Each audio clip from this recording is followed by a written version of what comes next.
¿Por qué los Estados Unidos batalla por la democracia en Guatemala? Columna de Ollantay Tzamna, tomada de su página web ollantaytzamna.com, publicado el ahorita en diciembre, el 30 de diciembre de 2023. Las dolorosas historias inconclusas de Guatemala están empedradas por un sistemático y humillante intervencionismo norteamericano que jamás le permitió a este país centroamericano ni siquiera autoimaginarse como país soberano. Ahora, a 2 siglos de la vigencia de la doctrina Monroe, América para los Estados Unidos, el gobierno norteamericano batalla porque los resultados del fraudulento proceso electoral 2023 se respeten y el electo presidente Bernardo Arévalo asuma el mando para reorientar el aparato estatal corroído hacia los perversos intereses norteamericanos y hacer de Guatemala un laboratorio político del progresismo norteamericano replicable para la región. Bicentenaria injerencia norteamericana en Guatemala con Biblias y bayonetas. Cuando la administración de la colonia española desaparece en Guatemala, 1821, aparece casi en simultáneo la injerencia norteamericana en el naciente país. Aquí ni Inglaterra ni Francia tuvieron presencia política económica, como sí ocurrió en otros países nacientes en el continente. Quizás la máxima evidencia del interés inglés post-independencia de Guatemala sea la separación y existencia de Belice como país de habla inglesa. Como en el resto de los países nacientes del continente, en Guatemala el poder político-económico se disputaron dos grupos, los conservadores y los liberales. Los primeros legitimados y promovidos por la élite de católicos que se resistía a los cambios republicanos porque les suprimía algunos de sus privilegios. Los segundos, apoyados y legitimados espiritualmente por los protestantes reformados, en especial presbiterianos, enviados desde el gobierno norteamericano para que posibilitaran el destino manifiesto de Guatemala para los Estados Unidos. Solo para mencionar datos, en la guerra contra el federalismo centroamericano, 1839, ganaron los conservadores católicos encabezados por Rafael Carrera, anularon la República Federal Liberal y expulsaron a los liberales a las montañas. En la Revolución Liberal de 1871 en adelante, ganaron los liberales, bendecidos por los protestantes provenientes de los Estados Unidos, y emprendieron el despojo de las tierras comunales indígenas para entregar a los nuevos hacendados extranjeros. Así fue como se inició con la entrega de casi la totalidad de las tierras fértiles del país al dominio de la empresa bananera norteamericana. Las primeras décadas del siglo XX, todos los gobiernos de civiles y de militares estuvieron bajo el control silente del gobierno norteamericano. Mientras las empresas norteamericanas se apropiaban de las tierras fértiles, la dictadura de Jorge Ubico cae porque el gobierno de los Estados Unidos le quitó el soporte, legitimación política que le proveía. Y entonces vino la Revolución Nacional, 1944, Segunda Revolución Liberal. La Revolución Nacional en sus inicios ocurrió con el visto bueno del gobierno norteamericano, mientras no afectase los intereses económicos gringos en Guatemala. Pero el presidente Jacobo Arbenz, confiando en la honestidad del relato de la ética protestante gringa, decidió regularizar y recuperar tierras no declaradas que estaban bajo el dominio de la bananera United Fruit Company, 1953, para entregárselas a las familias campesinas despojadas por la Revolución Liberal de 1871. Fue cuando el gobierno norteamericano dio el golpe de Estado, 1954, a la primavera guatemalteca, que prometía desarrollo y democracia. Con el golpe de Estado de 1954, de manera descarada, los intereses norteamericanos ocuparon Guatemala. No solo se reapropiaron de las tierras en mayor proporción que a las nacionalizadas por la reforma agraria de 1953, sino mediante la lucha contra el comunismo y contra las guerrillas, lograron instalarse en el imaginario colectivo de la guatemalticidad como la única cultura válida y deseable. Desde entonces, todo lo que haga el gobierno norteamericano en Guatemala, por más humillante que sea para el país, es y será recibido por las élites y por la opinión pública con agradecimiento. Así se explica el por qué, incluso a pesar de la triste y humillante historia de la inoculación de sífilis a más de 1,000 guatemaltecos presos sin su consentimiento, o del genocidio contra mayas perpetrado por la estrategia militar norteamericana, las élites y la guatemalticidad continúan recibiendo con aplausos y agradecimientos la injerencia descarada gringa como la que ocurre en la coyuntura política actual.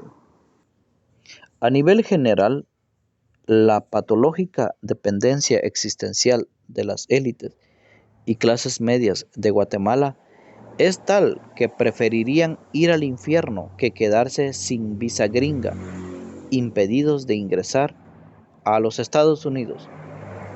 Esta patología crónica colectiva fue cultivada, afianzada en buena medida por la teología de la prosperidad promovida por el neopentecostalismo norteamericano, que fija en la subjetividad del creyente a los Estados Unidos como la nueva tierra prometida a la que debe acceder el creyente para ser bendecido y próspero según la voluntad de Dios.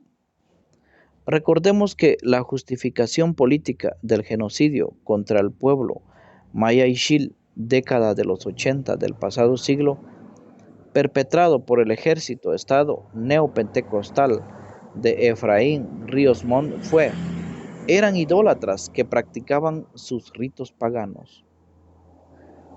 La firma de los acuerdos de paz 1996, luego de 36 años de guerra interna promovida por los Estados Unidos, no solo instauró el poderío neoliberal pro-norteamericano sobre la apabullada conciencia nacionalista, derrotada militar y culturalmente, sino también fue la victoria de la teología de la prosperidad y del neopentecostalismo norteamericano sobre las comunidades eclesiales de base y sobre las teologías de la liberación de procedencia católicas.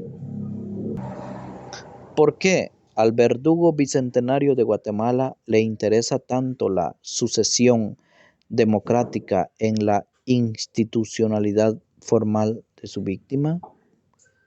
Guatemala, en el momento, es un laboratorio de ensayo para el progresismo norteamericano replicable para el continente. Para el gobierno norteamericano, Guatemala fue y es campo libre para sus ensayos de laboratorio clínico y político. Lo fue con el ensayo para el tratamiento de la sífilis.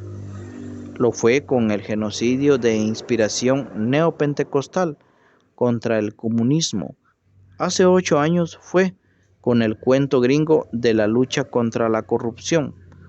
Ahora lo es para el ensayo del primer gobierno progresista norteamericano, con el caso del gobierno de Bernardo Arévalo. Arévalo y el círculo de ejecutivos técnicos de las ONG producto de los acuerdos de paz que lo rodea subjetivamente, están configuradas en la creencia y en el deseo inexorable de Estados Unidos es el Mesías Salvador de Guatemala. En su génesis político y en los hechos, Arévalo y los otros actores nucleares de semilla política e ideológicamente provienen de la voluntad norteamericana. Suficiente verificar en la información pública de la USAID y de la Embajada Gringa la cantidad de proyectos ejecutados por dichas ONG o los selfies difundidos por Arévalo y los diputados del partido Semilla con funcionarios norteamericanos en Washington, como si se tratara de visitas al Papa en el Vaticano. Si el progresismo norteamericano asume el mando presidencial el 14 de enero en Guatemala y se mantiene en el poder más allá de sus logros posibles o no, fortaleciendo a los sujetos colectivos sociales y políticos potables, indígenas o no, creados para dicho fin, el laboratorio político habrá alcanzado su meta inicial. En consecuencia, las fuerzas políticas y los gobiernos progresistas del continente ya no serán enfrentadas únicamente por las derechas tradicionales, corruptas en algunos casos desobedientes a Washington, sino por progresismos norteamericanos y socialdemocracias neoliberales norteamericanos. Ocurrió con el cuento gringo de la lucha contra la corrupción en Guatemala. Luego esta consigna se utilizó para atacar judicial políticamente a los gobiernos progresistas en Ecuador, Brasil, Argentina, incluso en el golpe de Estado del Perú contra Castillo. Estados Unidos necesita implantar y controlar un corredor soberano en Guatemala para su mercancía y para contener a los BRICS. El cambio climático y la autonomía de las oligarquías de Panamá hacen que la preponderancia norteamericana en el Canal de Panamá siga decreciendo. Nicaragua ya firmó con China para controlar el canal que unirá y permitirá el flujo de carga entre el Atlántico y el Pacífico. Andrés Manuel López, presidente de México, ya inauguró el ferrocarril que une ambos mares y es una empresa pública. Estados Unidos está cada vez más limitado para mover su cargamento de costa a costa. El único territorio geopolíticamente con posibilidades fácticas para que Estados Unidos construya un corredor entre el Atlántico y el Pacífico es Guatemala. Es el único que tiene un puerto importante en el Atlántico, Puerto Barrios, y otro en el Pacífico, Puerto San José. Geográficamente, Estados Unidos se siente acorralado, limitado, para mover por mar su cargamento hacia el Pacífico.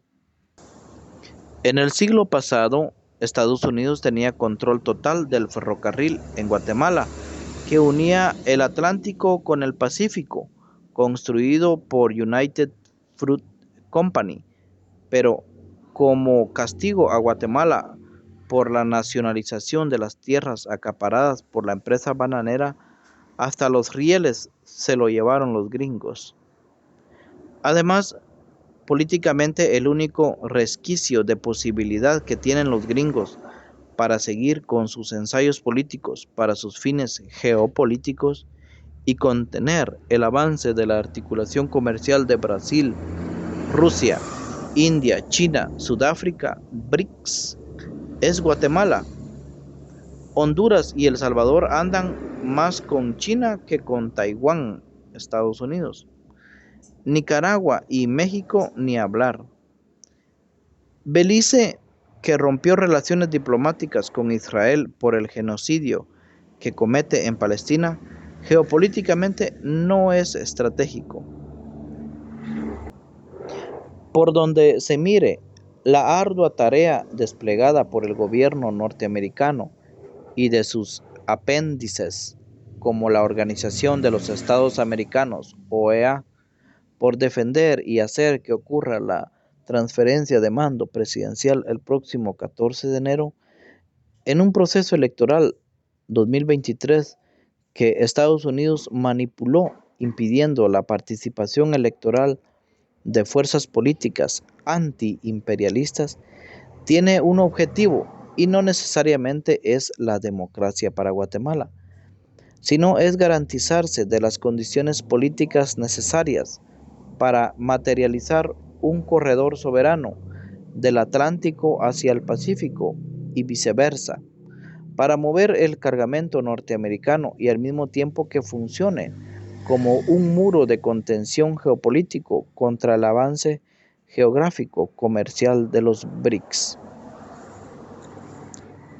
Para este objetivo construyeron un actor político propio, como es el caso del partido Semilla y el presidente Arévalo. Para ello instalaron en el imaginario colectivo de Guatemala a un potable actor social colectivo de raíces indígenas, financiados por la USAID mediante la resistencia de los pueblos, en defensa de la democracia patronal y del progresismo norteamericano, que realiza un festivo y mediático acto de protesta ya por más de 3 meses consecutivos. La germinación de estos dos actores, social y político, tienen también la finalidad colateral de impedir la consolidación de sujetos sociopolíticos plurinacionales antiimperialistas fuera del control norteamericano.